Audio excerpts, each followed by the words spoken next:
Kangen band mungkin adalah sebuah fenomena, tapi ia juga sebuah paradoks.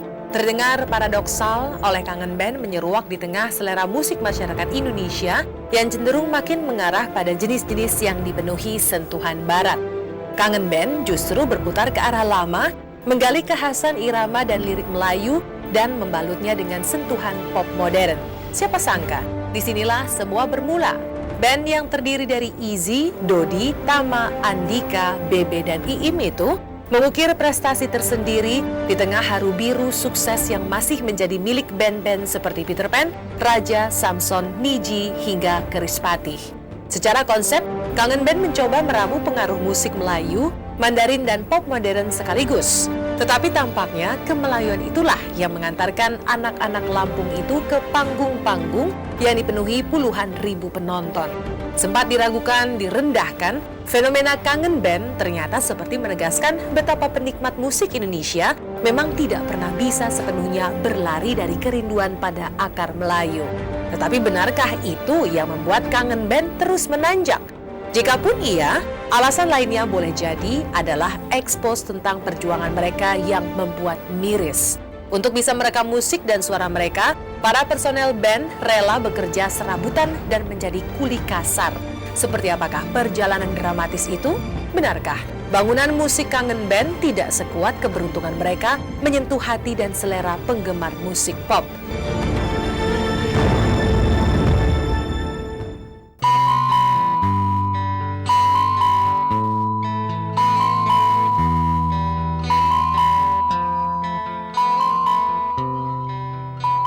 Lampung 4 Juli 2005. Jika mimpi selalu menyediakan keajaiban, maka berkah hanya bisa dinikmati ketika manusia terbangun dan berjalan meninggalkan tempat tidur untuk menemukan keajaiban itu di alam nyata.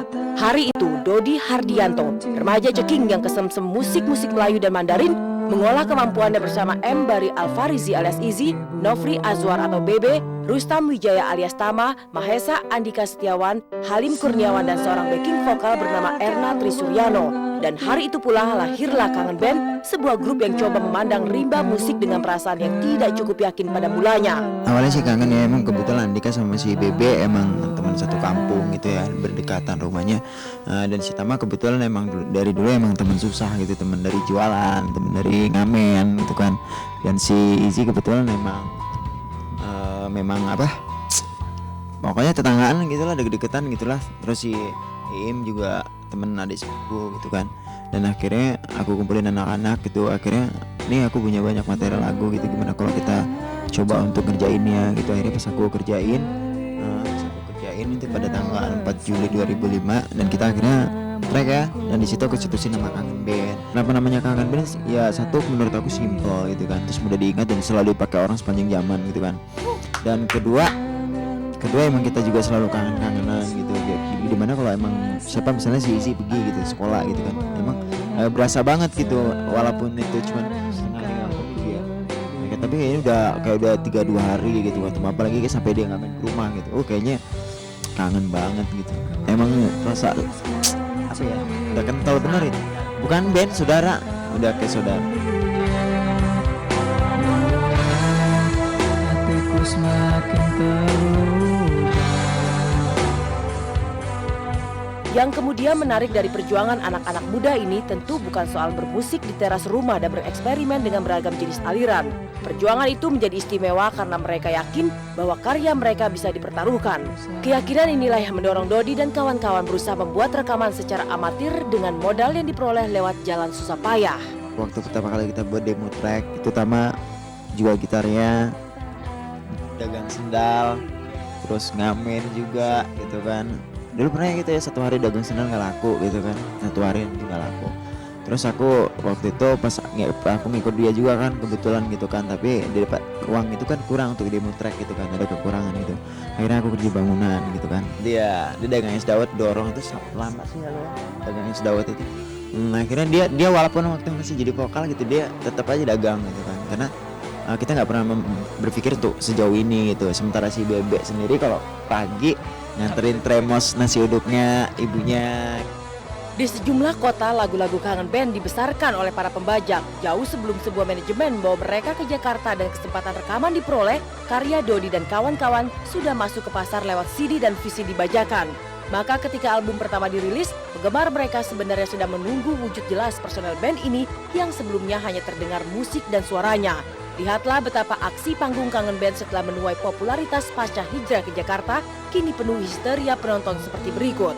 Awal-awalnya kita juga melihat bahwa kita melihat peluang ke depannya bagus gitu loh. Dari mulai lagu-lagunya juga sangat menarik, liriknya juga bagus. Terus kebetulan anak-anaknya juga nurut-nurut, juga punya kesadaran bahwa dia itu akan menjadi besar. Lagunya keren-keren, asik semua, nggak ada yang nggak asik. Soalnya gimana ya, dari liriknya aja udah keren-keren banget.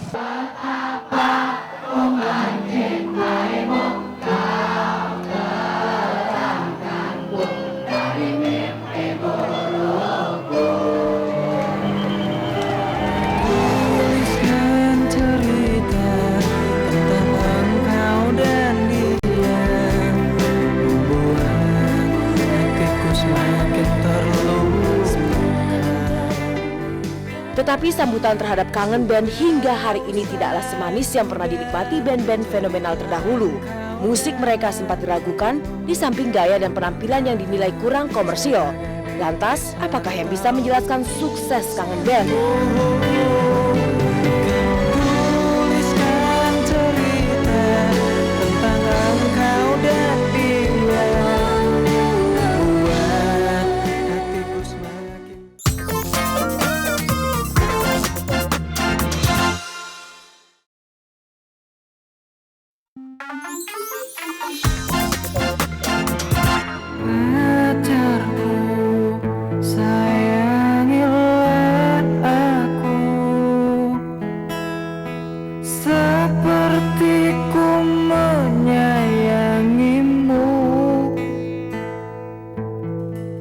Setiap produk musik memiliki pasarnya sendiri. Konon Kangen Band bergerak di pasar kelas menengah ke bawah yang relatif luas dan mudah tergerak.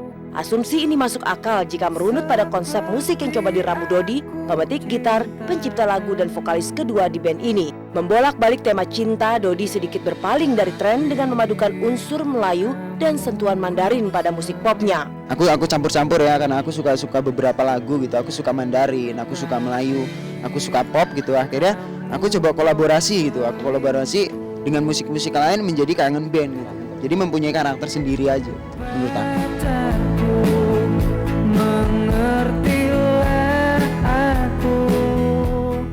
Entah seberapa sadar Dodi tentang pasar yang dibidiknya. Yang jelas dengan ramuan musik seperti itu, ia pun memilih lirik sederhana dan tidak terlampau puitis. Tidak terlihat keistimewaan dari sisi ini, tapi Kangen Band sepertinya sanggup menyentuh aspek yang selama ini diabaikan oleh musisi ataupun industri yang terlampau yakin pada tren musik dengan pengaruh barat. Aku buat konsep-konsep lagu itu jadi yang liriknya sederhana gitu, tapi ya cukup kena di kalbu gitu. Dan alhamdulillah sampai sekarang orang menengah ke bawah ataupun pengamen-pengamen bisa ngebawain lagu Kangen Band gitu. Tentu saja ada pro kontra tentang Kangen Band dan musiknya, tapi bahwa panggung mereka selalu dihadiri ribuan penonton tetap membuktikan bahwa yang berkuasa dalam industri ini sepenuhnya selera pasar. Di kelas mana selera itu bergerak tidak lagi penting. Kangen Band itu apa sih? Mana mungkin dia bisa ke Jakarta gitu, karena ngeliat keadaan bapaknya mungkin kan tukang beca, jadi kan Kangen Band nggak mungkin bisa ke Jakarta gitu. Tapi lagunya cengeng katanya gitu. Ini orang-orang dari anak-anak orang kaki lima semua nih gitu. Bunda pernah dengar juga anak-anak orang kaki lima, anak-anak orang susah semua, dan memang Bunda akuin memang semua termasuk Izzy pun ya sama gitu loh. Kecuali kritik tentang musik, pada Kangen Band juga kerap kali terlontar komentar miring soal penampilan yang dinilai kurang komersil. Toh mereka menjawabnya dengan bersikap rendah hati dan menyiapkan diri untuk belajar dari waktu ke waktu. Yang kita jual karya di sini, kita menjual karya gitu. Ya apalagi dengan kita yang wajahnya standar. Nah, kita menjual karya gitu ya. Mungkin zamannya Peter Pan mungkin kan dia menjual wajahnya juga kan seperti Arielnya gitu kan, dengan wajah yang bagus gitu kan. Ya tapi di sini alhamdulillah kita mau coba mengeluarkan karya-karya kita gitu. Keren tidak keren itu relatif gitu ya. Pandangan masyarakat keren tidak keren itu ya. Jadi menurut aku gimana aku caranya kok bisa pede gitu ya, dalam artian kata percaya diri gitu. Kenapa aku bisa numbuhin percaya diri? Aku selalu tanemin ke anak-anak gitu, ke anak-anak mereka, kita jangan minder gitu. Dengan ginilah kami apa adanya gitu, nggak lebih. Bahwa di kemudian penampilan personel Kangen Band berubah layaknya performance-nya dalam video klip dan style sehari-hari, itu niscaya. Tapi pada titik kini, mereka memaksimalkan keberadaannya dan memanfaatkan respons atas keberadaan itu. Ribuan penggemar mereka sebut sebagai teman. Kita ingin membentuk komunitas gitu, teman-teman Kangen gitu. Ya mudah-mudahan Kangen legendaris. Lalu efek seperti apakah yang hadir dari pencapaian Kangen Band dalam karir mereka? Benarkah anak-anak Kangen Band masih terkejut-kejut ketika menyadari mereka mulai berada di tengah pusaran popularitas?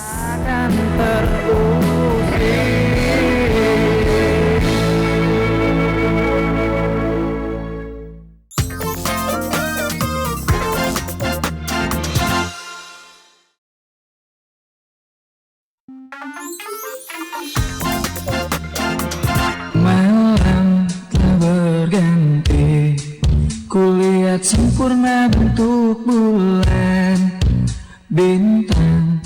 Menapaki setiap jejak kesulitan menuju mimpi menjadi musisi terkenal, para personel Kangen Band tidak cukup menduga dan memperoleh sambutan hanya dalam 2 tahun karir mereka. Sebagai band yang awalnya hanya menjuarai sejumlah festival band pelajar di Lampung, sukses Kangen Band di daerah lain termasuk Jakarta terasa seperti durian runtuh. Sampai sekarang aja masih belum bisa percaya. Dulu yang kerjaan cuma nongkrong-nongkrong, main-main doang apa. Pokoknya dulu itu kerjaan cuma main aja. Tapi sekarang udah ngomongin apa lagi. Pokoknya sampai sekarang belum bisa percaya kalau nyampe kayak gini. Emang dari desa sini cuma dolan-dolan aja. Ayo mimpi. Ayo mimpi. Hari-hari anak-anak muda ini tentu saja berubah. Usaha mereka tentu saja juga berimbas pada kehidupan keluarga di kampungnya. Pak Ijo misalnya, orang tua sang leader Kangen Band, Dodi, sepertinya mulai tidak perlu lagi merisaukan uang tambahan untuk hidup yang biasanya sangat penat. Sehari-hari Pak Ijo berprofesi sebagai penarik becak, meski kini Dodi anaknya telah mencapai popularitas.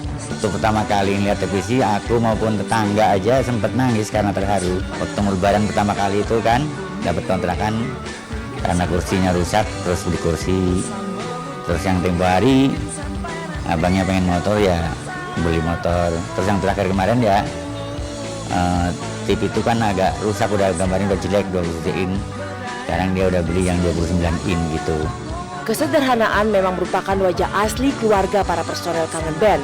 Bagaimana orang tua sejumlah personel Kangen Band seperti Izzy, Iim, dan Bebe bertaruh peluh untuk hidup mereka. Orang tua Bebe misalnya sehari-hari menggantungkan hidup dari berjualan nasi uduk dan es cendol di Bandar Lampung.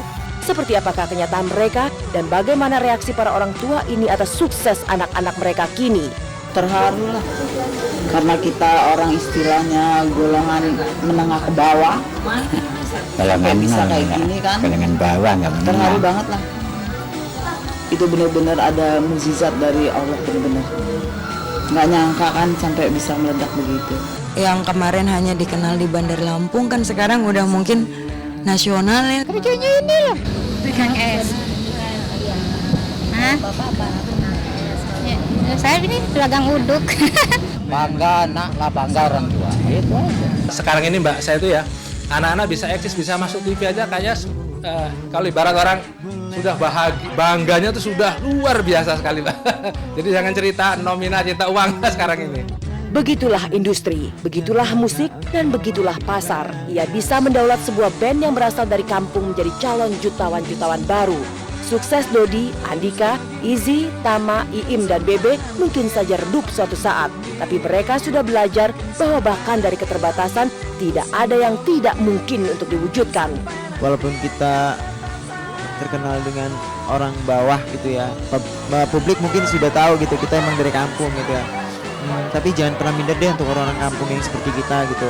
Karena nggak semuanya orang kampung itu disepelein orang gitu. Tapi kalau Allah berkata, naiklah derajat kamu, maka naiklah.